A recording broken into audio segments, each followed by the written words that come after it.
Welcome to AP Chemistry with Crit. So this video will focus on naming of common acids and bases, as well as a review of pH and pOH and determining the concentration of hydronium or hydroxide in a given solution. So let's begin. We begin with naming, and instead of focusing on polyatomic ions that have oxygen, we'll take care of that next. We're going to focus on pretty much acids formed from monoatomic ions, from one ion. So if we take away this acidic hydrogen, which we typically put in the front, we would have fluoride, chloride, bromide, iodide, cyanide. Although cyanide here is not a monoatomic ion, we're still using that "ide" at the end, so the logic here is consistent. And of course, sulfide. So when we put the acidic hydrogen, the hydrogen with that, we're gonna use a hydro at the front and an ic acid at the end. So our prefix hydro and our suffix ic followed by acid. And so this would be hydrofluoric acid, right? And so on. We use a different kind of nomenclature in order to distinguish our acids of polyatomic ions. And so I strongly encourage you to review the nomenclature for polyatomic ions. This will make things much easier. You should note that the largest polyatomic ions, the ones that have 3 oxygens, will be only for the second energy level elements, right? But all of the elements larger than the second energy level will have typically 4 oxygen atoms. So you can see that there. So this would be nitrate, nitrite, carbonate, borate, silicate, phosphate, arsenate, selenate, sulfate. And then, of course, here, since we have 4 varieties possible, we're going to use suffix. So this would be hypochlorite. This would be chlorite. This is chlorate. And you can think of this as hyperchlorate, but we're going to drop the high. So it's just perchlorate. So based upon these then, and of course you should review these as well. This is acetate and oxalate here, permanganate, chromate, and dichromate ion. Based upon that, the only thing that we're going to change is we're going to change the ite to us acid and the ate to ic acid when we put the acidic hydrogen at the front.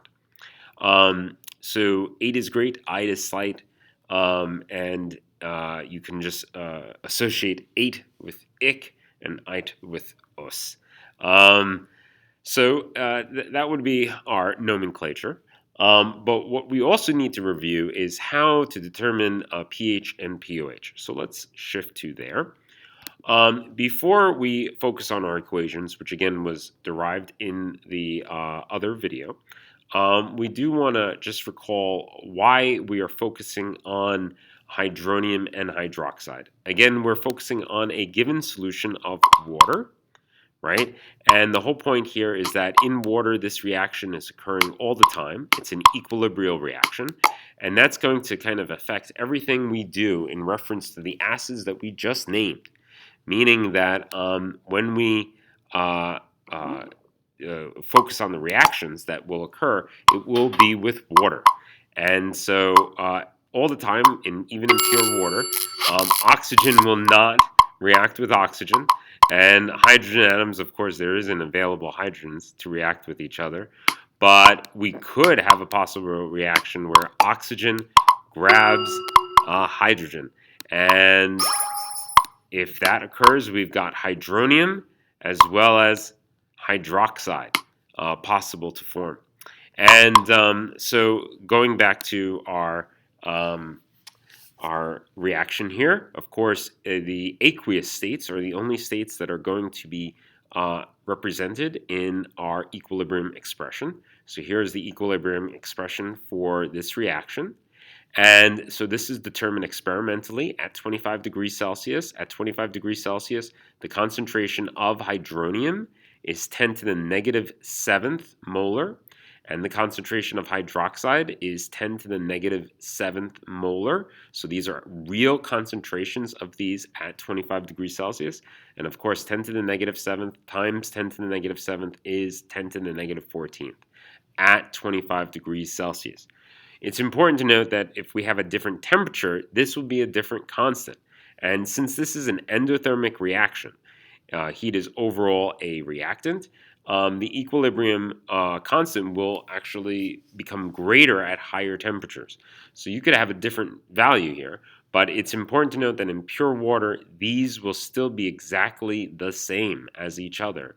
And so if you were to shift the temperature, this would still be the same as this. And so if you say we're given a new constant at a new temperature, like say 40 degrees Celsius, you should recognize that this, which is unknown, would be equal to this.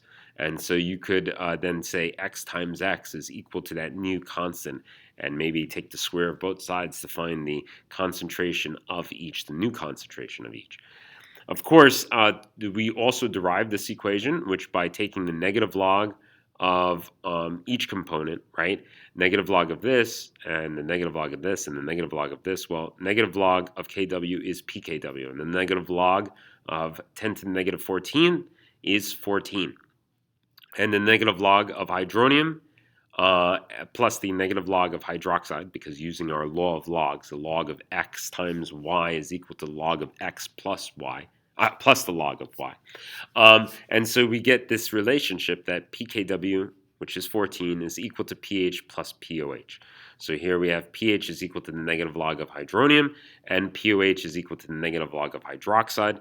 And say if you were given pH and were asked to solve for hydronium, we could just rearrange this relationship. So hydronium is equal to the 10 to the negative of that pH value provided, as well as hydroxide is equal to 10 to the negative of that pOH value provided.